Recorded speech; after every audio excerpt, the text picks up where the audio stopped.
नमस्कार, आप देख रहे हैं हिंदी खबर। मैं हूं आपके साथ ऋतु भंडारी। क्या आपको मालूम है कि देश में एक बहुत बड़ी आतंकी साजिश रचने की फिराक में थे आतंकी? जी हां, बिल्कुल सही सुन रहे हैं आप, क्योंकि देश के दुश्मन आतंकवादी हमलों को अंजाम देने की फिराक में थे। हर पल हर घड़ी साजिशें रची जा रही थी। ऐसे अब दो मामले सामने आए हैं जिसने सबको सख्ते में डाल दिया है।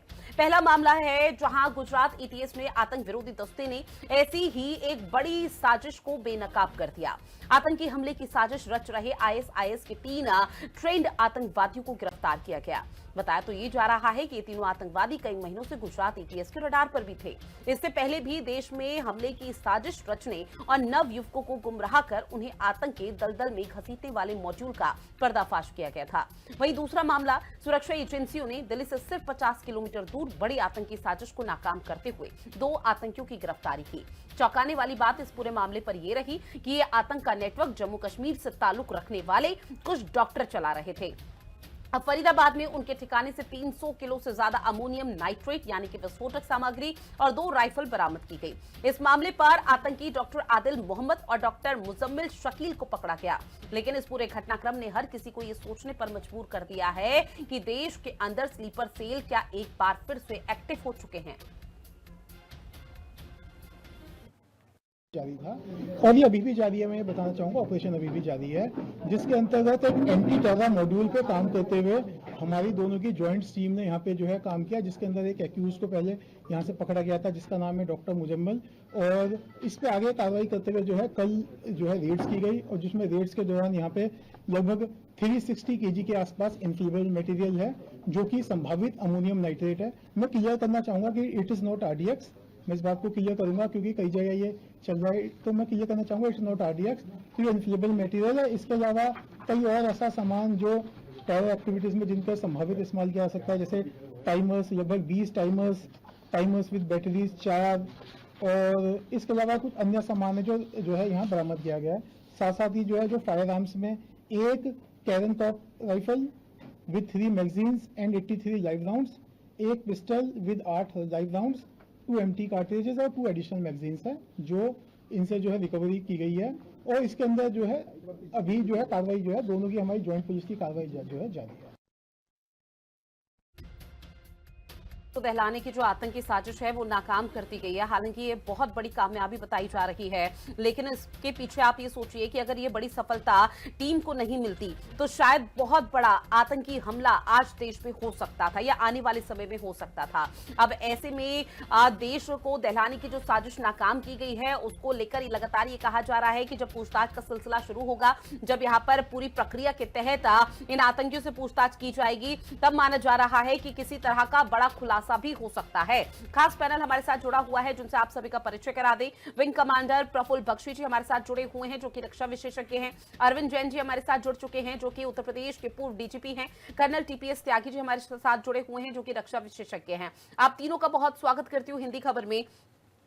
शुरुआत मैं प्रफुल्ल बख्शी जी आप ही के साथ करूंगी। सर, जिस तरह के ये 2 आतंकी मामले सामने आए हैं देश में, उसने हर किसी को सख्ते में डाल दिया और ये सोचने पर मजबूर कर दिया है कि क्या अब उत्तर प्रदेश, फरीदाबाद, गुजरात, हैदराबाद में भी जो स्लीपर सेल हैं वो एक्टिव हो चुके हैं?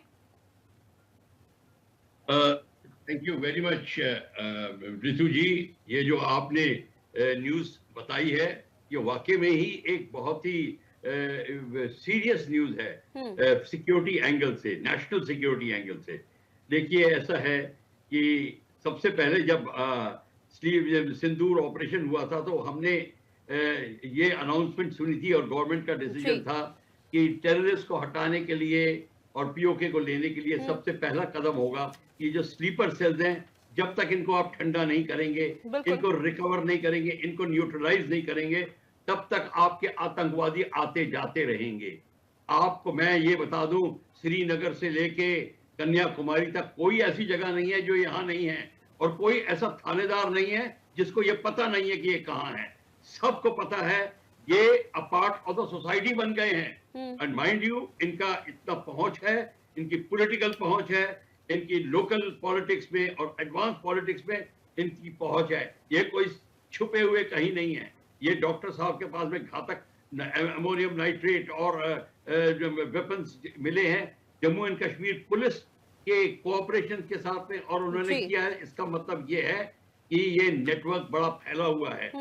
मैं मानता हूं हमारी सिक्योरिटी एजेंसीज को इसकी पूरी खबर है, वेरी गुड, पर बिल्कुल। क्वेश्चन ये है ये किस लिए निकल जाते हैं एवरी टाइम, क्योंकि हमारी सिक्योरिटी एजेंसीज के अंदर जो तालमेल होना चाहिए वो नहीं है। पेपर पे तो है, सब कहते हैं हम कोऑपरेट करेंगे, ये करेंगे, वो करेंगे, फिर जब तक आपकी ये इस एंटी टेररिज्म डिपार्टमेंट की जो सिक्योरिटी डिपार्टमेंट्स हैं ये एक जी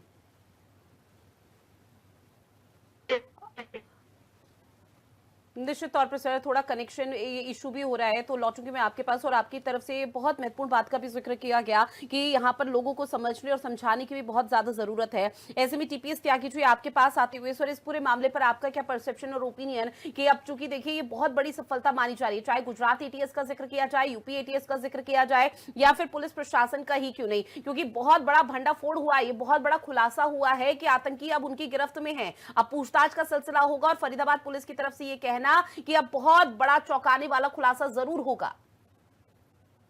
जी बिल्कुल ठीक कह रही हैं रितु जी आप। पहले तो आपका धन्यवाद, अपने प्रतिष्ठित चैनल पर प्रतिष्ठित को पैनलिस्ट के साथ हमें बुलाया।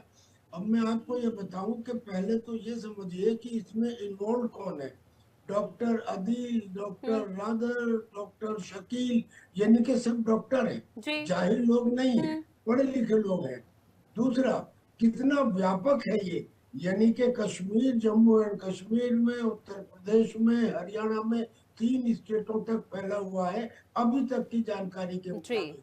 आगे पता लगेगा शायद ये और भी कई स्टेट में हो, क्योंकि ये स्टोरी खत्म नहीं हुई है, it is a developing story. अब इसमें एक कमरा लिया जाता है फरीदाबाद में, रहने के लिए नहीं, एम्यूनिशन को स्टोर करने के लिए।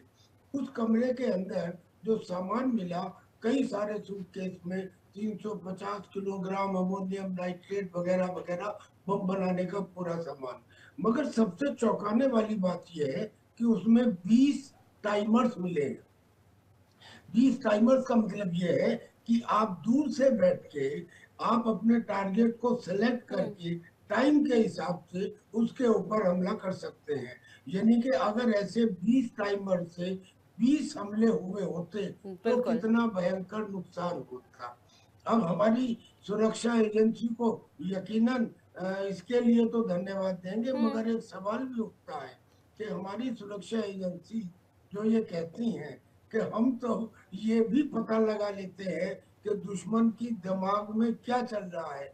उन्हीं सुरक्षा एजेंसी के ऊपर सवाल खड़े हुए थे कि आपको कारगिल में घुसपैठ का कैसे पता नहीं लगा था, आपको गलवान में चाइना के प्लान का कैसे पता नहीं लगा था। और फिर उन्हीं से ये भी सवाल कि आज से पहले भी तो डॉक्टर पकड़े गए हैं, इंजीनियर पकड़े गए हैं। अगर एक आदमी पकड़ा जाता है, मैं फौज में रहा हूँ, लड़ाई लड़ी है, अगर हमारा ब्रिगेड मेजर अपने किसी स्पाई के जरिए एक आदमी को पकड़ता है दुश्मन के, तो उससे 40 लोगों की जन्म कुंडली खुलवा लेता है। तो आज से पहले जो सैकड़ों की संख्या में लखनऊ से, दिल्ली से लोग पकड़े गए थे, अगर उनकी चीजों को कंटिन्यू किया जाता तो शायद ये सिचुएशन आती ही नहीं।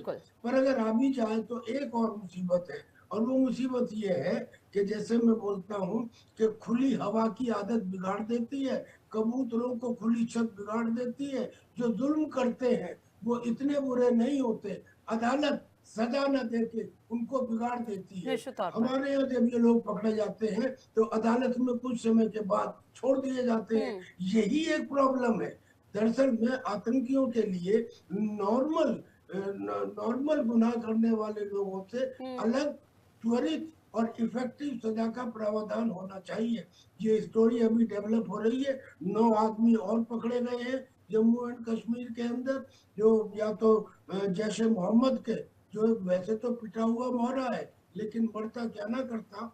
यही हमने अब जब बच्चों को, औरतों को, बड़ों को रिक्रूट करना शुरू कर दिया, अपना कैंप बदल लिया, तो वो कुछ ना कुछ हरकत करेगा। और जब हमने ये वादा किया था पूरे हिंदुस्तान के साथ कि अब every act of terror will be taken as an act of war, तो अब इसके ऊपर भी एक एक्ट ऑफ वार समझ के ही कार्रवाई की जानी चाहिए।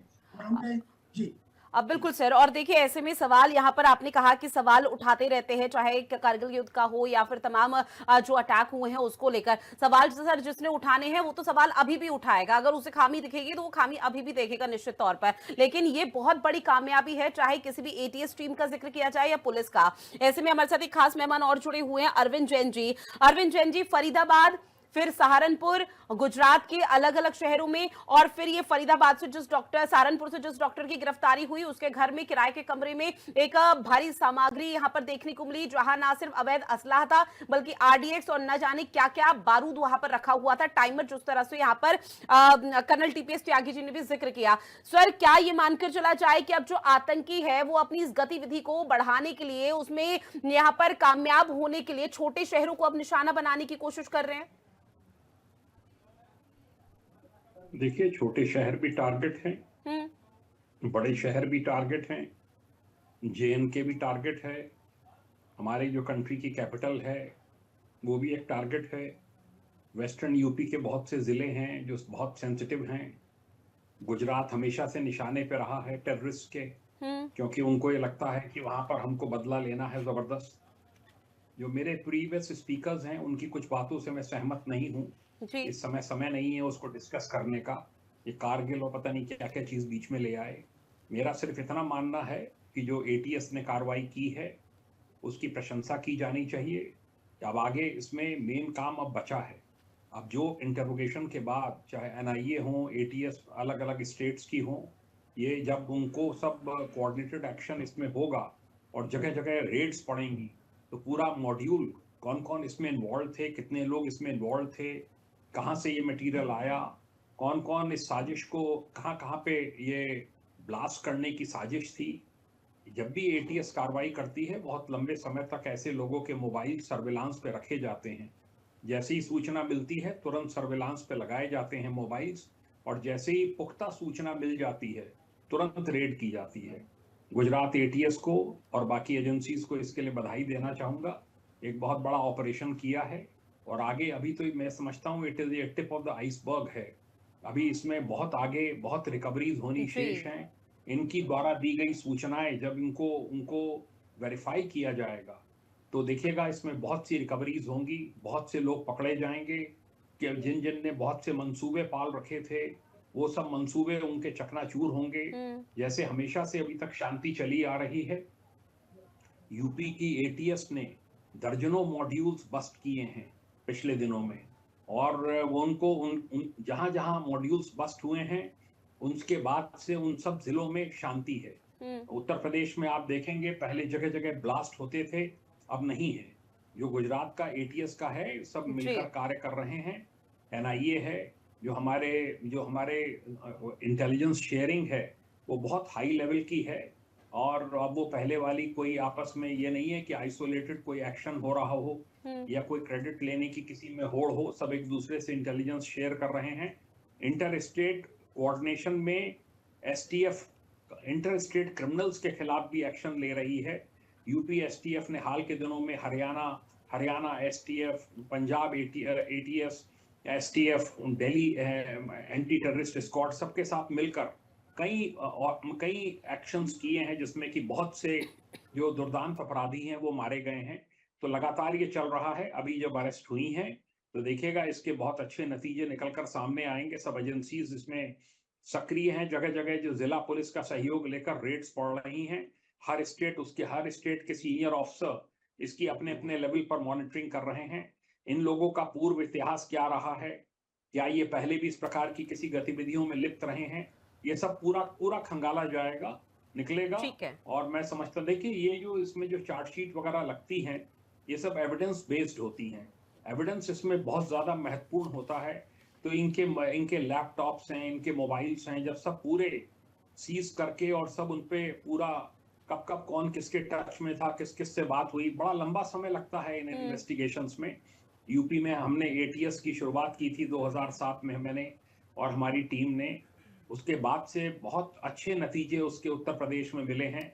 गुजरात की एटीएस है, महाराष्ट्र की एटीएस है, ये बहुत अच्छा कार्य कर रही हैं और बिल्कुल, एनआईए और उसी एटीएस का परिणाम ये है जो आज सफल हुआ है, जिसकी चारों तरफ सराहना उत्तर प्रदेश एटीएस और तमाम एटीएस अलग अलग राज्यों के एटीएस टीम की जा रही है।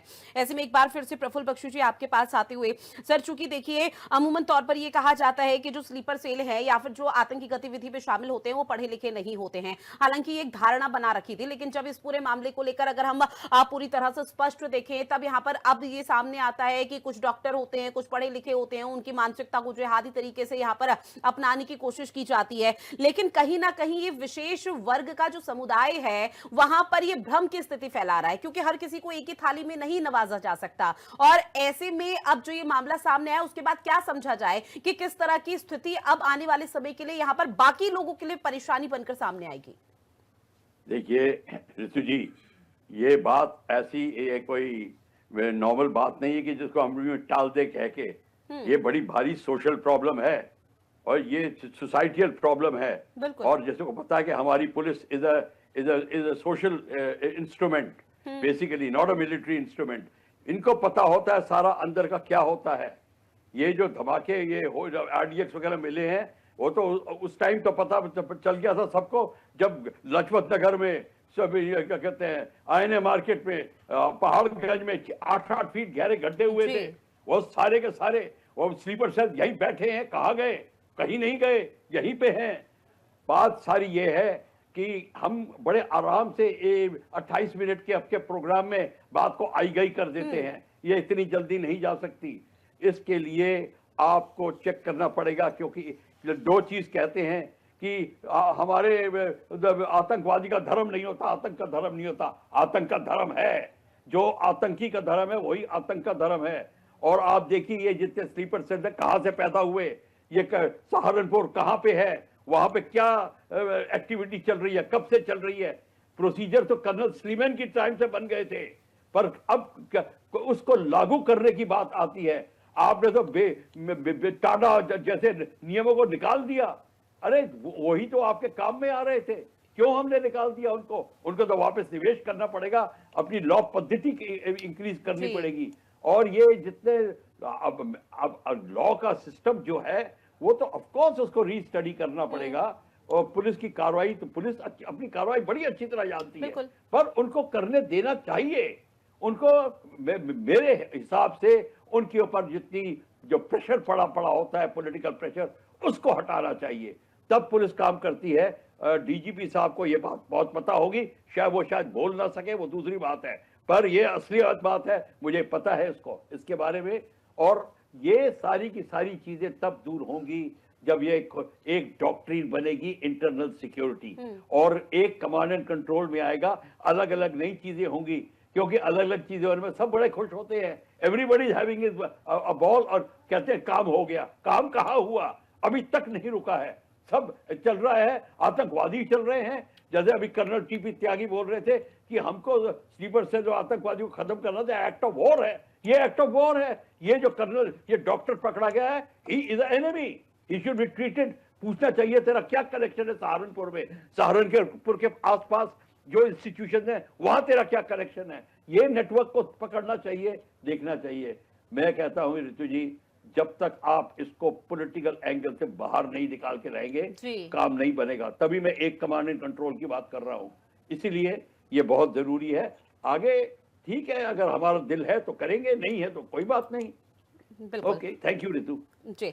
टीपीएस त्यागी जी आपके पास आते हुए, और ऐसे में जिस तरह से ये मामला सामने आया है, तो सर अब लगातार ये भी कहा जा रहा है कई प्रशासन और लोगों की तरफ से कि मेडिकल सिक्योरिटी में हम जो यहाँ पर सिक्योरिटी है उसको और टाइट करेंगे ताकि इस तरह की गतिविधि आने वाले समय में ना दिखे। लेकिन क्या आपको लगता है कि वो कमी कहाँ रही? क्योंकि भारी संख्या में 300 किलो RDX किसी कमरे में रख देना, विस्फोटक सामग्री किसी कमरे में रख देना, कोई आसान बात तो नहीं है। अगर ये एक जगह से दूसरी जगह लाया भी गया तो क्या ये सिक्योरिटी का फेलियर है? देखिए, मैं एकदम ये तो नहीं कह सकता कि सिक्योरिटी का फेलियर है, लेकिन मैं जो जैन साहब हमारे डीजीपी साहब बैठे हैं, मैं इन्हीं की बात से आगे उठाता हूँ। ये कहते हैं कि ये जो अभी हुआ है ये टिप ऑफ द आइसबर्ग है। भाई साहब, अगर ये टिप ऑफ द आइसबर्ग है तो जो आइसबर्ग का 9/10 हिस्सा है उसके बारे में क्या एक्शन लिया जा रहा है?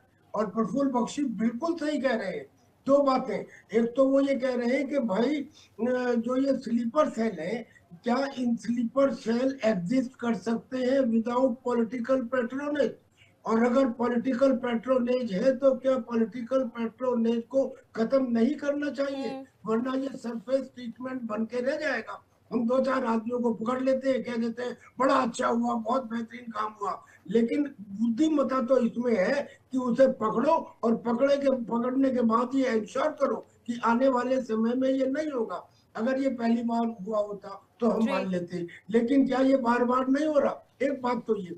और दूसरी बात ये कि इन आतंकियों को पकड़ने में जो सबसे बड़ी रिक्वायरमेंट है वो ये है यूनिटरी कमांड। अब मान लीजिए अगर 5 इंटेलिजेंस एजेंसीज हैं, बहुत अच्छा काम कर रही हैं अलग अलग, लेकिन ज्वाइंट तो नहीं कर रही। आर्मी का एक बेसिक सिद्धांत है जिसे पढ़ा लिखा आदमी 100% समझता है कि ऑपरेशन कोई भी हो, कमांडर एक होना चाहिए। अब इसमें जो अलग अलग एजेंसीज है उनके इनपुट आते हैं, इनपुट को चेक किया जाता है, चेक करने के बाद में फिर कंक्लूजन निकाल के डिसीजन लिया जाता है, इसमें टाइम लगता है। और टाइम लगने के अंदर ये जो आतंकी हैं ये फलते फूलते रहते हैं। अगर इनकी एक यूनिटरी कमांड हो, जैसा बख्शी ने कहा, बिल्कुल करेक्ट है, यहाँ भी और कश्मीर के अंदर तो जितना भी आतंकवाद फैल रहा है, आप खुद सोच के देखिए, वहां पे जो सिपाही है वो कहता है मैं मिनिस्ट्री ऑफ डिफेंस में आता हूँ, जो पैरामिलिट्री फोर्सेस का बीएसएफ का आदमी है वो कहता है मैं मिनिस्ट्री ऑफ होम में आता हूँ, जो पुलिस का है वो कहता है मैं J&K एडमिनिस्ट्रेशन में आता हूँ। फिर वो ज्वाइंट ऑपरेशन होती है, ज्वाइंट ऑपरेशन में टाइम बहुत लगता है, रिजल्ट कुछ नहीं आता। अगर एक कमांडर रहा होता,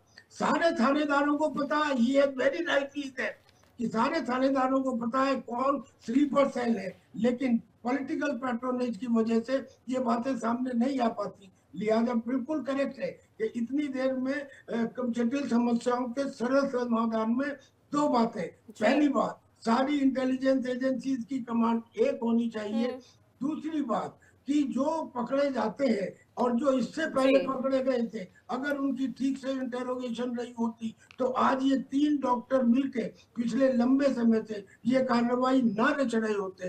तो कम से कम अब आगे आने वाले समय के लिए इस बात का ख्याल रखा जाए। हम इसको एक लंबे समय तक ये कह के नहीं कर सकते कि साहब हमने बड़ा अच्छा काम किया, अरे इस टाइम किया, पहले वाले क्यों नहीं किए, आगे के लिए निश्चित तौर पर। और जिस तरह से ये मामला सामने आया है वो कई सवाल तो उठा रहा है, लेकिन अब उन सवालों के जवाब कब और कैसे मिलते हैं उस पर हर किसी की नजरें टिकी हुई है। बहरहाल आप दोनों मेहमान हमारे साथ जुड़े और इस महत्वपूर्ण विषय पर चर्चा की है, उसके लिए आप दोनों का बहुत शुक्रिया। खास पेशकश में इतना ही। देश और दुनिया की बड़ी खबरों के लिए आप बने रहिएगा हिंदी खबर के साथ। नमस्कार।